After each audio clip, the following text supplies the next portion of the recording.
하나님께서 오늘 우리에게 주시는 말씀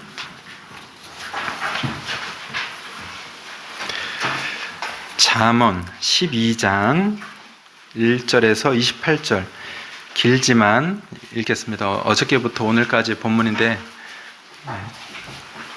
중간에 자를 데가 없어서 그냥 읽도록 하겠습니다. 잠언 12장 1절부터 28절까지 한 절씩 번갈아 읽겠습니다. 훈계를 좋아하는 자는 지식을 좋아하거니와 징계를 싫어하는 자는 짐승과 같으니라.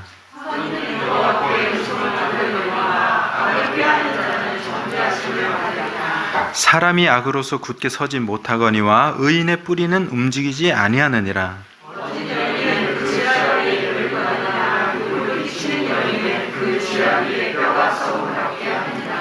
의인의 생각은 정직하여도 악인의 도모는 속임이니라.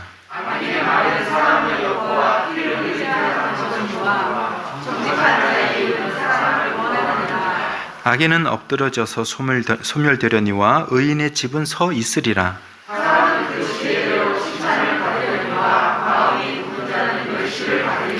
비천히 여김을 받을지라도 종을 부리는 자는 스스로 높은 채 하고도 음식이 핍절한 자보다 나으니라.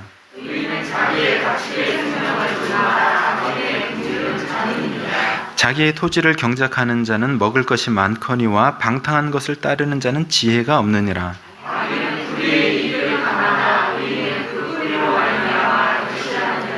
악인은 입술의 허물로 말미암아 그물에 걸려도 의인은 환난에서 벗어나느니라.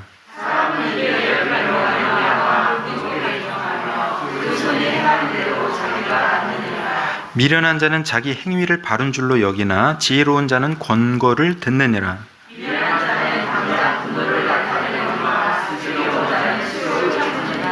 진리를 말하는 자는 의를 나타내어도 거짓 증인은 속이는 말을 하느니라.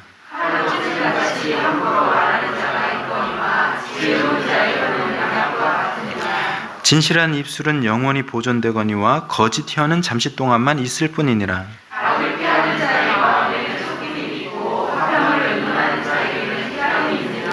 의인에게는 어떤 재앙도 임하지 아니하려니와 악인에게는 앙화가 가득하리라.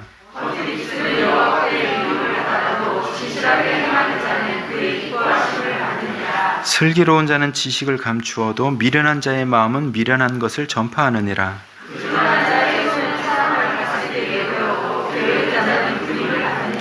근심이 사람의 마음에 있으면 그것으로 번뇌하게 되나 선한 말은 그것을 즐겁게 하느니라.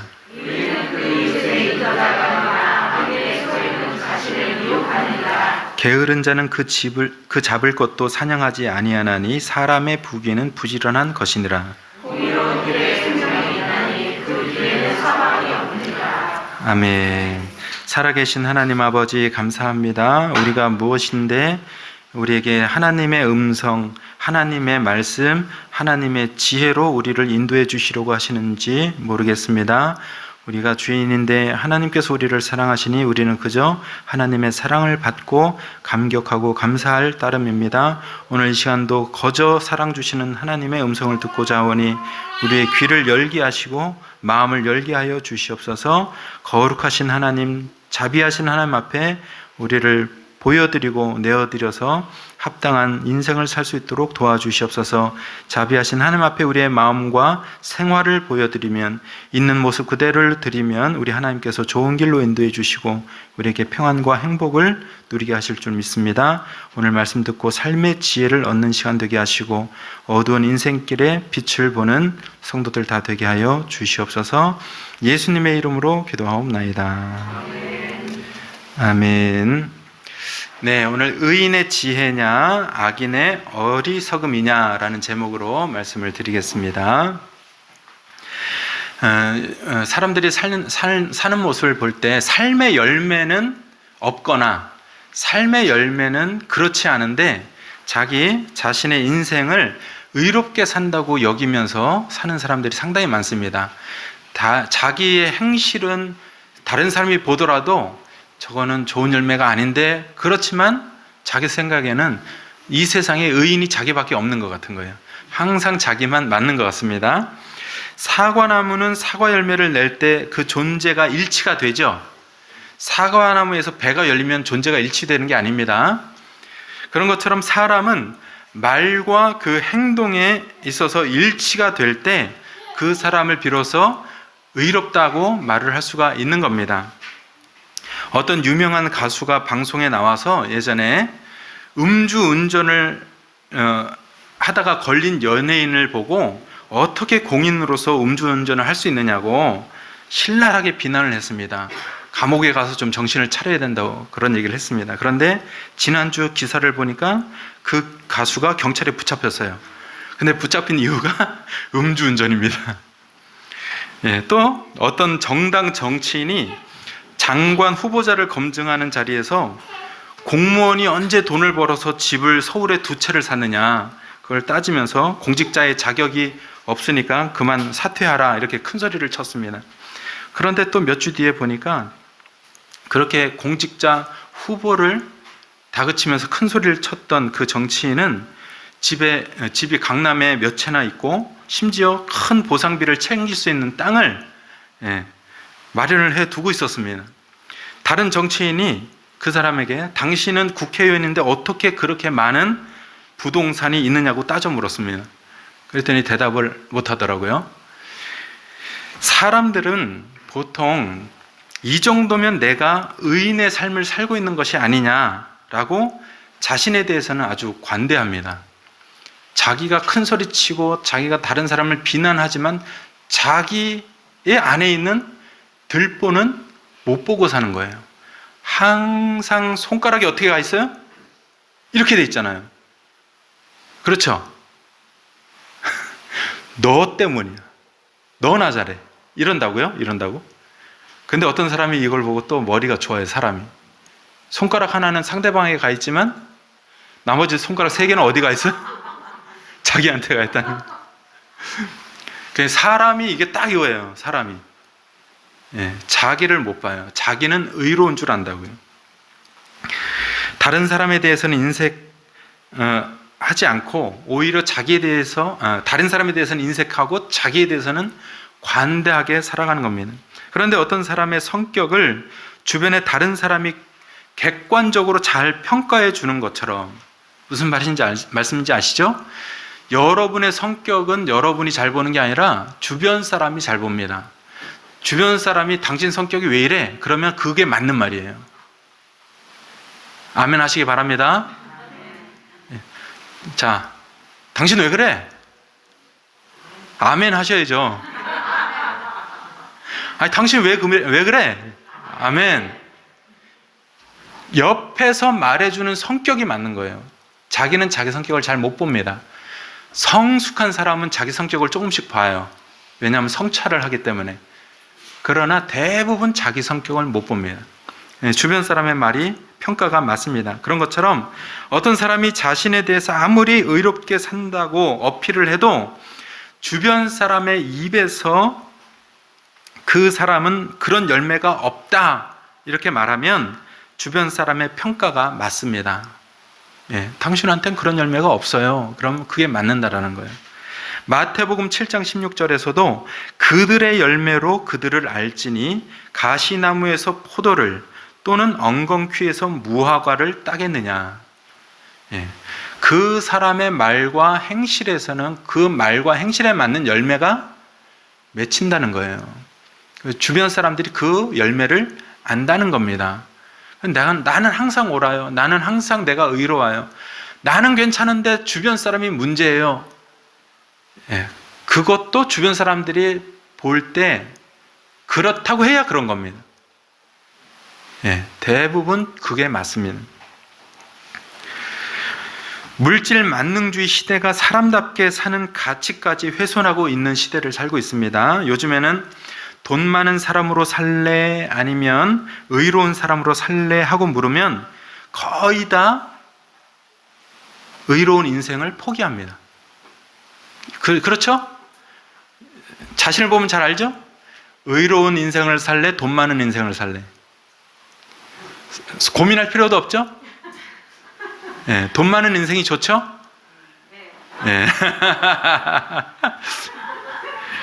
예. 근데 이것이 세상이 바라는 인간상입니다. 그런 생각을 갖고 있는 사람은 세상이 딱 좋아하는 사람이에요. 세상이 좋아하는 사람이 될래요? 하나님이 좋아하는 사람이 될래요? 아까 돈 많은 게 좋다면서. 세상이 어떻게 변한다고 해도 인간을 만드신 하나님께서 바라시는 인간상에는 변함이 없습니다. 여러분 보세요.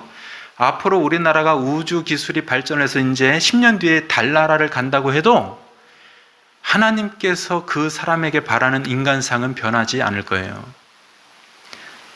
그거를 기억하셔야 돼요. 하나님이 바라시는 것과 세상이 바라는 것은 확연하게 구분되어 있습니다. 이런 현실 속에 사는 사람들에게 오늘 하나님께서 주시는 말씀을 여러분들이 읽으신 줄 믿습니다. 하나님은 오늘 모든 성도가 악인의 속임이 아니라 의인의 정직으로 이 세상을 살아가기를 원하신다고 말씀을 하고 계십니다. 주먹도끼로 물질을 다듬어 도구를 만들어 쓰던 그 구석기 시대, 신석기 시대, 그런 인간과 오늘날처럼 반도체를 만들어서 컴퓨터를 만들고 또 비행기를 하늘에 띄워서 여행하는 이 시대의 인간에게 다른 점이 있다면 그것은 손으로 다루는 물건뿐이에요. 여전히 같은 점이 있다면 그것은 인간됨이라는 사실을 믿으시길 바랍니다. 돌도끼를 쓰던 반도체를 쓰던 변한 건 도구밖에 없는 거예요. 똑같은 거는 우리의 인간됨입니다. 하나님께서 인간을 만드실 때 이 사람이 어떻게 살기를 바라는 마음으로 이 존재를 만드셨는가, 그 사람이 그런 존재로 살아가고 있는가, 되어가고 있는가, 이것에 관심을 가져야 된다는 말입니다. 인간됨이란 악한 마음이 아니라 선한 마음을 중심으로 보는 거예요. 인간됨은 선한 마음을 기준으로 그 사람을 보는 겁니다. 반대로 악한 마음이 있다라는 거예요.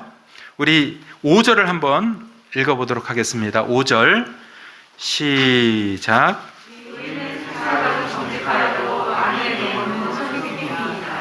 네. 세상의 사람을 의인과 악인으로 구분하는 기준은 다양할 수가 있습니다. 맘모니즘이라는 말 많이 들어보셨죠? 재물주의. 돈이 최고야. 세상에서 돈이 제일이야. 이런 마음을 가지고 사는 사람들을 빗대어 또 그런 시대를 빗대어 맘모니즘이라고 하는 거예요. 재물주의자. 그런 맘모니즘을 신봉하는 사람에게 의인은 누구겠어요? 돈을 사랑하고 돈을 잘 버는 사람이 의인이에요. 돈이 없고 돈을 미워하는 사람은 맘모니즘 세상에서는 악인입니다. 여러분들이 돈이 없다면 이 세상에서는 여러분들은 악인이에요.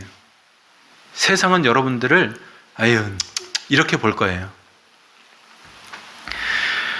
그런데 솔로몬 왕이 오늘 하나님의 감동을 받아서 지은 이 잠언에서는 의인이 누구냐?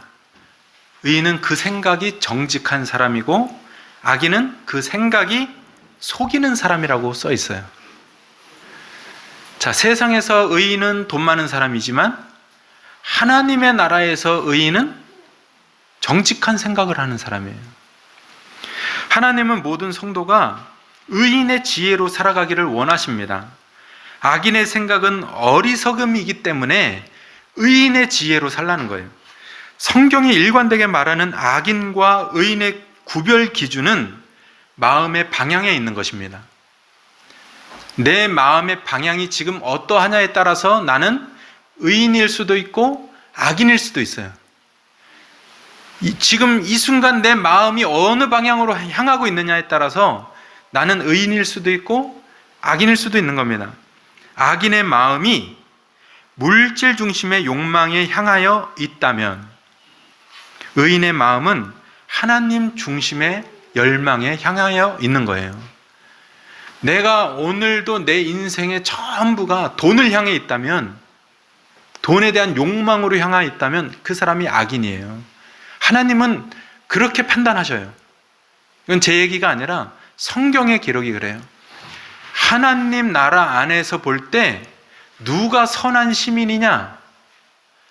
재물에 대한 욕망으로 인생을 점철하지 않는 사람이 선한 사람이에요. 누가 의인이냐? 하나님께서 모든 것을 지으시고 하나님께서 우리를 입히시니 하나님의 능력을 의존하고 하나님만 바라보고 사는 사람, 이런 사람을 하나님 나라에서는 의인으로 보는 겁니다. 악인을 잘 설명하는 말씀이 시편 49편 10절에서 11절에 있습니다. 그러나 그는 지혜 있는 자도 죽고 어리석고 무지한 자도 함께 망하며 그들의 재물은 남에게 남겨두고 떠나는 것을 보게 되리로다. 그러나 그들의 속생각에 그들의 집은 영원히 있고 그들의 거처는 대대에 이르리라 하여 그들의 토지를 자기 이름으로 부르도다. 어떻게 3,500년 전, 3,000년 전에 쓴 이 잠언이 오늘날 이 시대를 살아가는 사람들의 모습을 그대로 표현하고 있습니다. 내 집이요, 내 땅이요, 거기 다 내 이름을 붙여놓고 살고 만족하고 있잖아요. 근데 자기 죽을 때 그 땅을 두고 가는 것을 자기가 보고 죽는다는 거예요. 써 있어요, 이렇게 시편에. 마음을 재물에 두고 살았던 사람은 그 재물과 집과 땅을 자기 마음이 아닌 세상에 남겨두고 떠나게 됩니다. 가지고 못 가는 거예요. 인생을 엉뚱한 데다가 소비하고 살았던 겁니다. 세상에 두고 가야 될 그 대상을 사랑하고 애착하고 모든 에너지를 거기 쏟고 그것 때문에 사람들과 다투고 싸우고 신경전하다가 정작 중요한 보물은 발견하지 못하고 그냥 놔두고 죽는 거예요. 잘하는 거예요? 못하는 거예요? 판단이 안 서요? 이러한 악인이 세상에 살아가는 동안 나타내는 특성들이 있답니다. 첫째, 징계를 싫어한답니다. 물론 징계를 좋아하는 사람은 없습니다. 그러나 사람이 사람답게 되는 것은 잘못된 행실을 수정해주는 말을 들을 때예요. 그럴 때 사람답습니다. 여러분, 자식을 낳았는데 자식이 부모 말을 안 들으면은 뭔가 제대로 된 애라고 생각해요? 안 된 애라고 생각해요? 아니죠. 부모들이 30년, 40년 먼저 인생을 살아보고 이렇게 하는 게 좋겠다, 저렇게 하는 게 좋겠다 말을 한마디 해주면 그걸 들어야 되는데 안 듣습니다. 그 징계를 싫어하는, 그 훈계를 싫어하는 거예요.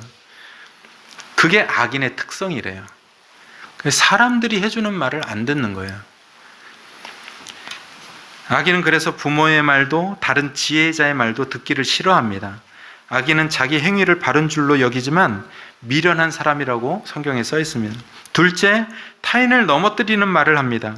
악인은 입술의 허물을 가지고 자신의 물질적 유익을 위해서라면 타인에게 있지도 않은 사실을 마치 있는 것처럼 속여서라도 말하는 불의한 사람입니다. 자신의 유익을 포기하면서 다른 사람의 구원을 위해서 사는 사람과 정반대의 사람입니다. 이런 사람들의 말은 사람을 해치는 칼이 된다고 기록이 되어 있습니다. 여러분의 말이 다른 사람을 구원하는 말인지 아니면 칼로 찌르는 말인지 이것을 성경에서는 악인의 기준으로 본다는 거예요. 난 교회 다니는데요? 근데 월요일부터 말을 하는데 칼이 막 나가. 시카릴도 나가고 과도도 나가고 악인이에요. 악인이라는 겁니다. 셋째, 당장 분노를 나타냅니다. 사람의 수준을 말할 때 육신, 감정, 이성, 영성의 단계로 높아져요. 여러분들에게는 다 수준이 있어요. 여러분이 육신의 수준인지 감정의 수준인지 이성의 수준인지 영적인 수준인지 지금 단계가 다 달라요. 여러분들도. 당장 분노를 나타내는 사람은 가장 낮은 육의 수준에 머물러 있는 사람입니다. 분노를 팍 터뜨리고 금방 참지 못하는 사람들은 육의 수준에 있어요. 악인은 자기의 낮은 수준에서 벗어나서 살아가려는 마음이 없습니다. 여러분, 악인은 보세요. 10년 전이나 10년 후나 똑같습니다. 동네에서 사람 때리는 사람 소문나면 또 그 사람이에요. 경찰서에 누구 잡혀갔다 그러면 그 사람이에요. 유명합니다. 소문이 다 납니다. 악인은 자기 수준에서 벗어나려는 마음이 없어요. 잠언은 이런 악인들에 대해서 게으른 자들이다, 미련한 자들이다, 하나님께 미움을 받는 자들이라고 써 있습니다. 반면에 의인을 잘 설명하는 말씀이 있습니다. 시편 37편 30절에서 31절에 의인의 입은 지혜로우며 그의 혀는 정의를 말하며 그의 마음에는 하나님의 법이 있으니 그의 걸음은 실족함이 없으리로다. 이렇게 써 있습니다. 마음을 하나님의 뜻에 두고 사는 사람은 지혜와 정의가 인도하는 대로 자기 인생을 실족하지 않게 된다고 약속받는 것입니다. 이러한 의인이 세상에 살아가는 동안 나타내는 특성들이 있는데 첫 번째 뭐냐? 이 사람은 훈계를 좋아한대요. 사실 훈계를 좋아하는 사람은 없다고 했습니다. 그런데 훈계를 좋아하는 자로서 살아가는 사람으로 평가되기를 바라는 사람이에요. 저같이 훈계 받기를 싫어하는 사람은 없을 겁니다. 저는요, 여러분 아셔야 돼요. 저를 실족하게 하시려면 저한테 욕을 하세요. 저를 비난하세요. 전 그러면 자연인보다 더 높은 곳에 들어가서 숨어버릴 거예요. 제가 성격 유형을 공부하다 보니까 1번부터 9번까지 사람 중에서 가장 비난을 못 견디는 사람이 저예요. 1번. 아, 왜 그래? 왜 이렇게 했어? 왜 그렇게 했어요? 그러면 겉으로는 웃지만 속으로는 못 견디는 거예요. 훈계를 저처럼 안 좋아하는 사람이 없을 거예요. 그러나 의인은 훈계를 좋아하는 사람이라고 했어요. 좋아하는 사람이 되어가는 거예요. 되어가는 거. 훈계 듣기 싫지만, 욕먹기 싫지만, 비난받기 싫지만 어떻게 하는 거예요? 일일 일욕. 듣기를 자청하는 겁니다. 그래야 그것이 훈계를 좋아하는 사람이에요. 이해되셨어요? 예. 칭찬받기를 원하는 사람이 있어요. 또 항상. 그럼 그 사람은 일일 안 칭찬. 이거 훈련하셔야 된다는 거예요. 저는 욕먹는 거를 계속 훈련해야 되는 거고, 칭찬받기를 좋아하는 사람은 칭찬 안 받는 걸 훈련하셔야 돼요. 그게 훈계입니다. 훈계.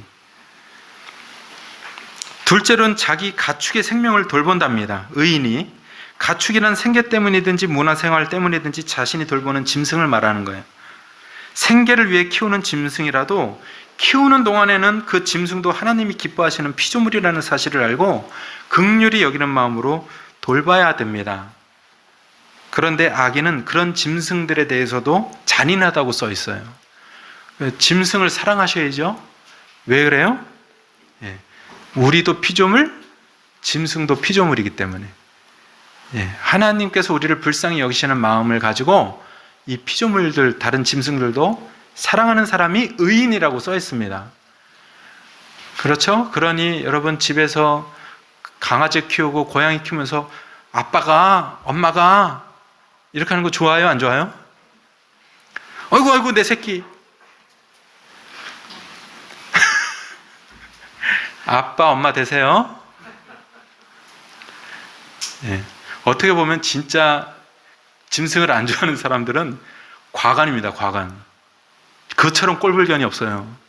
그런데 짐승을 좋아하는 사람이 그런 얘기를 듣잖아요. 그 사람은 야만인이에요. 이렇게 다르다고요. 그러나 성경에서는 자기 집에서 키우는 가축을 어떻게 하라 그랬어요? 돌보라고 했습니다. 돌보라고. 그런 사람이 의인이라고 했습니다. 그러니까 이것만 가축에만 한정된 게 아니라 피조물들을 돌보라는 거예요. 긍휼히 여기고. 셋째, 의인들은 진리를 말한다고 써 있습니다. 사람은 입의 열매로 복록에 족하고 그 손이 행하는 대로 받는다고 했습니다. 이런 사람들의 말은 사람을 살리는 양약이에요. 이런 사람들은 악인이 당장 분노를 나타내는 때를 만나서 수욕을 당하는 순간에도 그 수욕을 참는다고 합니다. 그러니 여러분, 한 살 한 살 나이가 먹어갈수록 바로 분노하시는 게 맞아요? 한 번 더 생각해 보는 게 맞아요? 네. 내가 예전에는 물을 바로 안 떠다 주면 버럭했는데, 이제는 물을 안 떠다 주면 아유, 너도 무릎이 아프구나, 한 번 더 생각하는 게 맞아요? 아니면은 화내는 게 맞아요?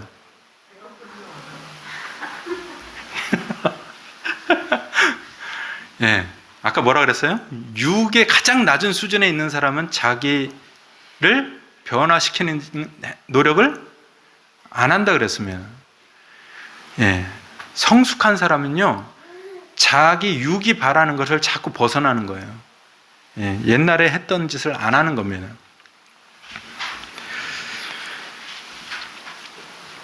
그렇기 때문에 분노가 일어나는 때에도 당장 속이는 말, 거짓된 말을 내뱉지 않고 진리를 말하는 사람입니다. 이렇게 해서 다른 사람에게 양약이 되는 사람이에요. 여러분의 말이 칼입니까? 약입니까? 여러분이 말할 때 다른 사람이 칼에 맞아요? 아니면 약을 먹고 몸이 건강해져요? 네. 양약을 주시길 바랍니다. 네. 이런 사람들의 수준은 육신, 감정, 이성을 넘어서 영적인 단계로 나아가는 수준입니다. 잠언은 이런 의인들에 대해서 부지런한 자다, 지혜로운 자다, 하나님의 기쁨이 되는 자다, 이렇게 써 있습니다. 요한복음 12장 47절에 사람이 내 말을 듣고 지키지 아니할지라도 내가 그를 심판하지 아니하노라. 내가 온 것은 세상을 심판하려 함이 아니요 세상을 구원하려 함이로다. 이렇게 써 있습니다. 세상이 심판을 받는다는 말은 하나님의 아들 예수 그리스도께서 세상을 구원하신다는 사실 때문에 생긴 말이에요. 하나님의 아들 예수 그리스도께서 의인을 구원하시면 구원받지 못한 의인은 어떻게 된다는 거예요?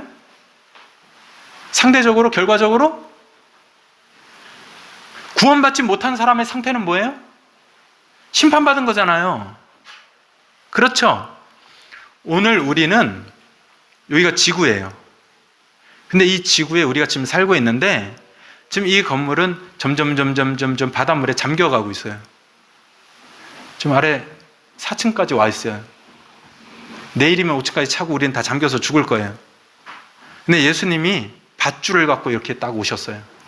창문에서 밧줄을 잡아라. 자, 잡은 사람들이 의인이에요. 그 의인은 구원받은 거예요. 그 밧줄을 잡지 않은 사람들은 의인이 아니기 때문에 심판받은 게 아니라 구원받지 못했기 때문에 결과가 심판이라는 거예요.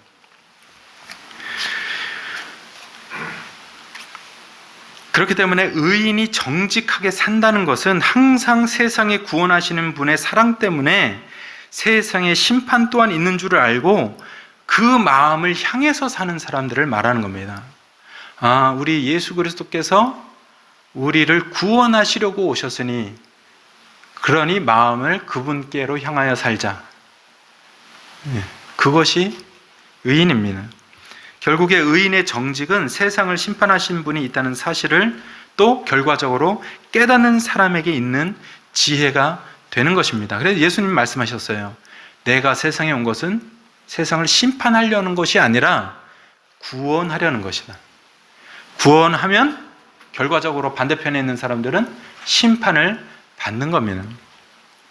우리는 세상을 구원하시는 심판주의 자비에서 떨어지는 심판을 두려워하면서 살아야 합니다.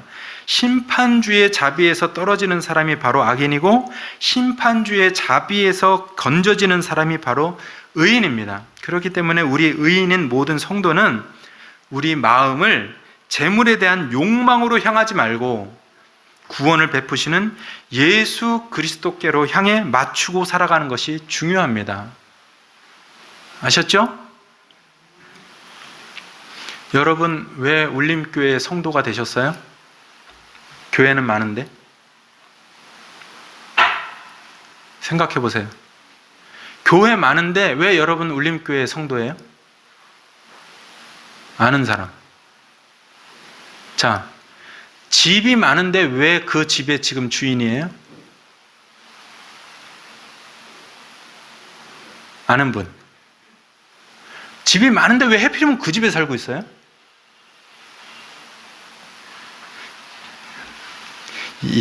몰라요.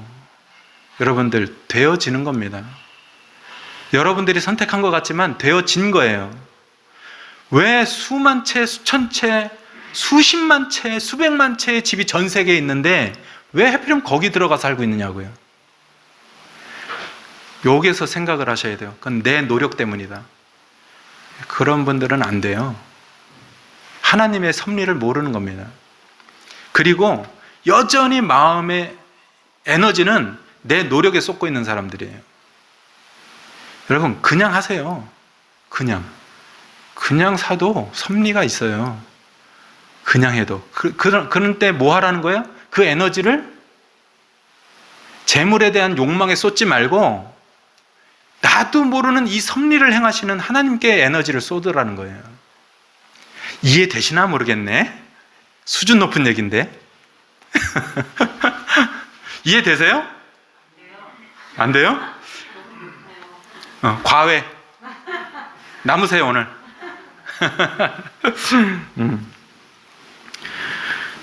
여러분, 생각해 보세요. 왜 수많은 교회가 있는데 나는 이 교회의 성도가 되어 있을까? 세상에 그 많은 집들이 있는데 왜 나는 거기서 살고 있을까?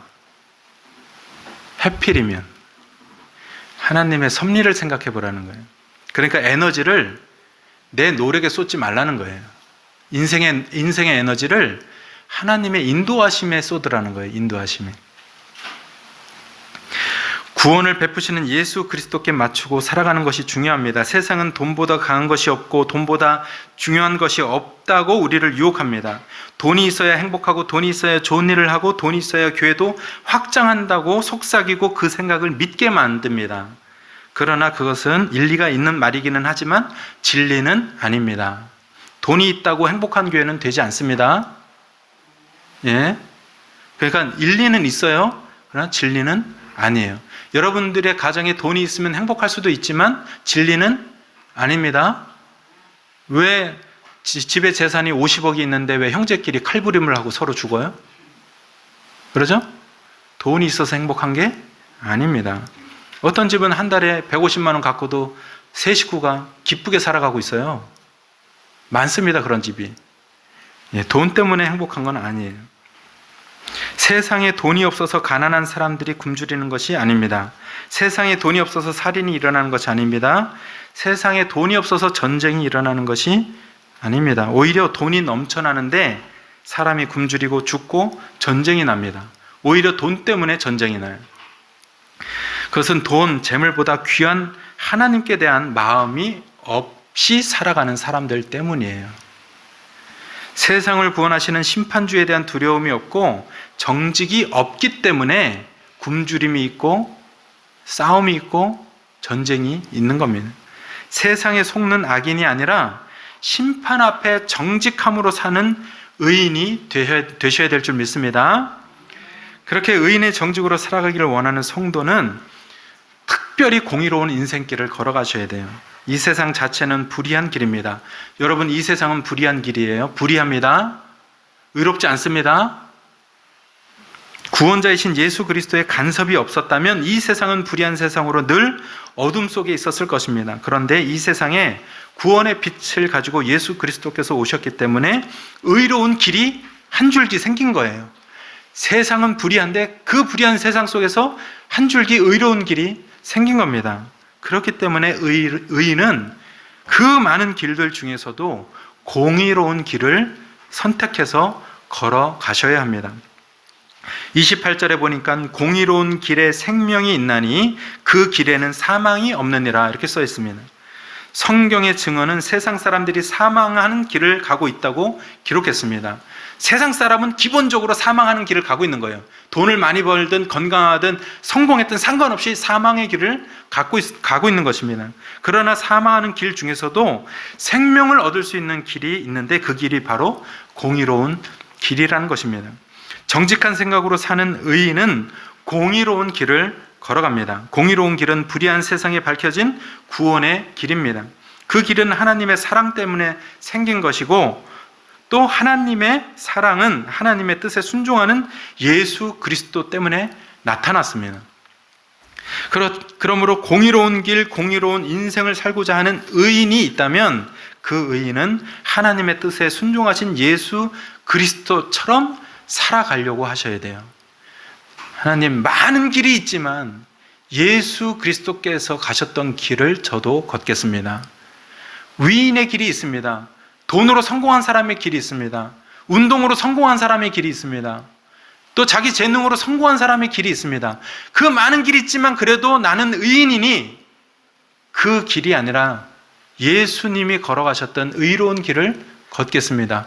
그 공의로운 길을 찾아서 걸어가시는 분들이 성도고 의인입니다.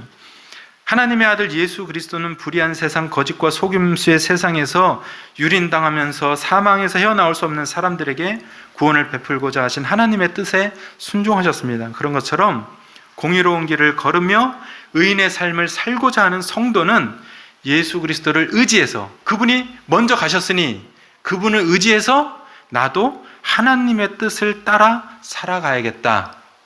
그것이 공의로운 길입니다. 우리는 그 길에 서 있는 줄 믿습니다. 세상이 여러분을 많이 유혹하죠? 이 길로 가자. 이 길로 가자. 세상은 여러분한테 자꾸 속삭이죠? 야, 이 길로 가자. 이 길이 좋다니까? 돈 많이 버는 길이야. 건강해지는 길이야.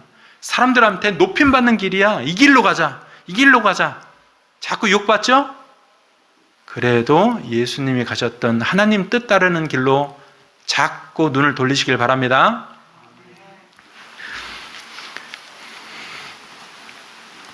불의한 세상이 사람에게 준 열매는 사망입니다. 아무리 좋아 보이는 길도 결국에는 사망을 줄 겁니다. 사망이라는 것은 죄에서 구원을 베푸시는 하나님을 만나지 못한 사람의 존재를 말하는 겁니다.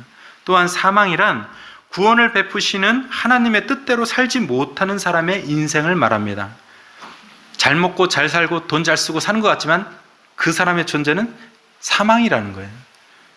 여러분, 사람을 보고 저 사람이 산 사람인지 죽은 사람인지 볼 수 있는 눈이 있어야 돼요.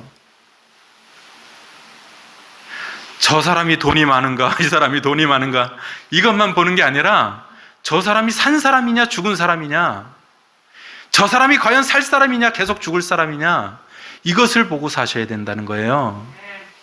그렇죠? 사막이란 구원을 베푸시는 하나님의 뜻대로 살지 못하는 사람의 인생이라고 했습니다. 그러므로 하나님의 뜻을 순종하는 의인에게 이런 사망이 없는 줄 믿습니다. 우리에게는 영생이 있는 줄 믿습니다. 오늘 이 순간도 영생하는 시간인 줄 믿습니다.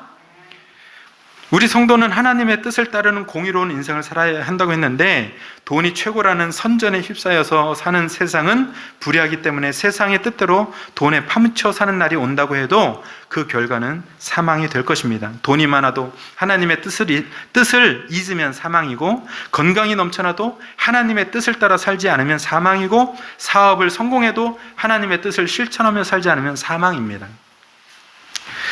80세 되신 어떤 할머니가 있는데요, 이분은 평생 부잣집에서 태어나서 부자로 살았습니다.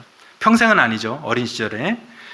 근데 아버지가 군사 독재 시절에 대학 교수를 하면서 인정을 받아서 그 독재 정부의 스카우트를 받았어요. 그래서 정치에 발을 디뎠습니다. 그런데 오늘날 같으면 자기 돈으로 정치를 해요? 돈을 어디다 끌어모아서 다른 사람 돈으로 정치를 해요? 예, 요즘에 자기 돈 안 까먹습니다. 근데 예전에는 자기 돈을 다 집 팔고 논 팔고 밥 팔고 해서 정치를 했어요. 그런데 정치가 잘 안 돼서 다 가세가 기울었습니다. 우리나라 경제 부흥기에 고생을 하게 됐습니다. 그런데 잘 살던 사람의 자존심은 하나님에게도 성경에게도 교회에게도 목사에게도 굽힐 마음을 갖지 못하도록 방해합니다. 내가 한 가닥 했는데 내가 교회 가서 머리 고개 쳐박고 내가 그렇게 약한 모습으로 살아야 돼? 그렇게 못해 하고 평생을 사는 거예요. 심한 고생을 하면서 혼자 70대 중반이 되었습니다. 근데 어느 친척의 장례식장에 가서 고모를 만났대요. 그런데 평소 몇 살 어린 이 조카를 불쌍히 여긴 이 고모는 사람이 사망하는 것을 이렇게 보고서도 너 시간이 얼마 남지 않은 걸 모르니? 그러니 너 예수님 믿고 꼭 구원받았으면 좋겠다 하고 전도를 했답니다. 그런데 얼마 있다가 이 할머니가 그 말이 생각이 나서 평생 고집을 부리고 가지 않았던 교회를 나갔습니다. 설교 말씀이 귀에 쏙쏙 들어오고 성경이 꿀같이 달아서 2년 동안에 성경을 6번을 읽었답니다. 그러면서 자신이 이렇게 늦게나마 사망의 길에서 구원을 받게 된 사실을 감격하고 감사했습니다. 그러다가 나중에 그 고모하고 통화를 했는데 그 고모에게 이렇게 말했답니다. 고모, 감사해요. 이렇게 했을까요? 성질을 냈답니다. 고모, 이렇게 좋은 인생이 있는데 왜 나한테 빨리 전도 안 하고 이제서야 전도를 했냐고. 왜 하나님을 지금 알려줬냐고.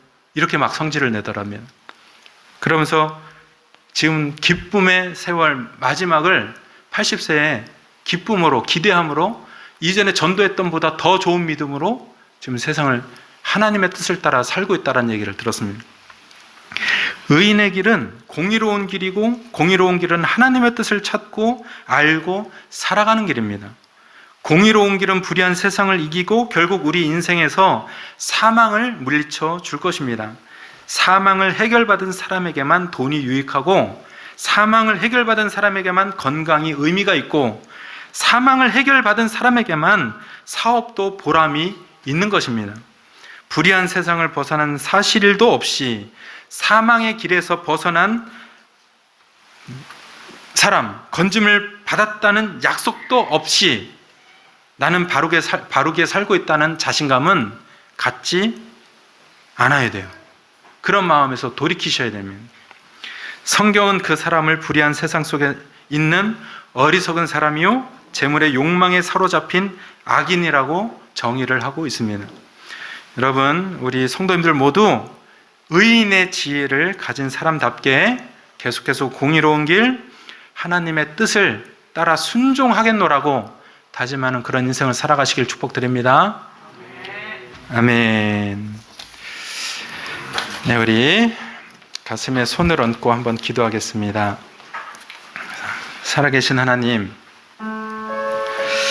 제가 삶의 열매는 다른 사람들이 그러길래 그렇지 않다, 없다 하는데도 저는 의인의 삶을 살고 있다고, 나만큼만 살면 된다고, 나는 잘하고 있다고 그런 착각에 머물 때가 많습니다. 그러나 주님, 이런 생각 속에서 우리를 건져주러 오신 예수 그리스도 앞에 다시 한번 저의 마음과 인생을 바치오니 저를 이런 죄악과 허물에서 건져주십시오.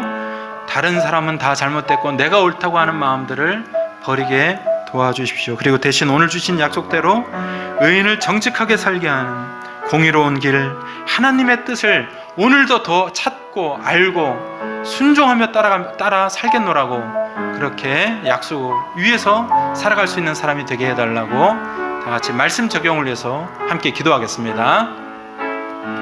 살아계신 하나님 아버지, 저와 우리 성도들 하나님의 말씀을 받았습니다.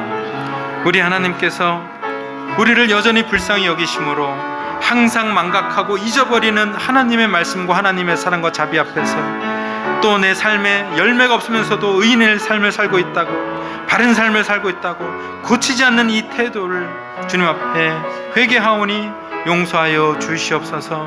주님, 이 착각의 웅덩이에서 우리를 건져내 주신 예수 그리스도 앞에 나는 잘 살고 있다는 이 교만과 자만을 내려놓길 원하오니 주님 받아주시고 용서하여 주시옵소서. 대신 오늘 주신 약속대로 의인을 정직하게 살게 하시는 공의로운 길을 우리에게 허락하여 주셨사오니 예수 그리스도처럼 우리도 하나님의 뜻을 따라 살아가는 이 기도를 주님 앞에 올려드리고 다짐하게 하여 주시옵소서. 살아계신 하나님 아버지, 감사합니다. 항상 다른 사람에게 손가락을 내보이지만 항상 그러면서도 나는 문제가 없다, 나는 괜찮다, 내가 옳다 하는 그런 인생을 살고 있다면 그 속에서 건져주신 예수 그리스도 앞에 다시 한번 나의 허물과 죄를 회개할 수 있는 이 시간을 갖게 하여 주시니 감사드립니다. 주님 말씀 약속을 받고 주님 앞에 기도했사오니 우리 성도들 약속한 기도에 올려드린 그 심령 속에 오늘 주신 약속대로 의인을 정직하게 살게 하는 공의로운 길을 걸어가게 하여 주시옵소서.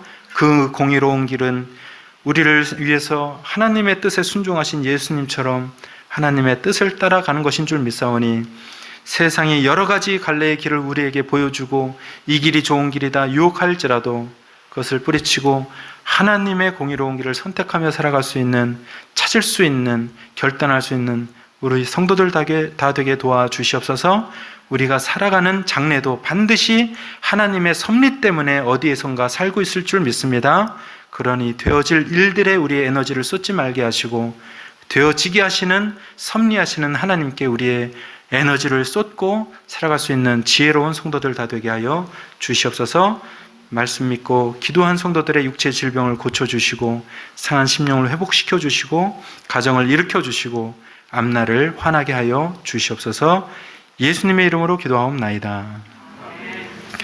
아멘.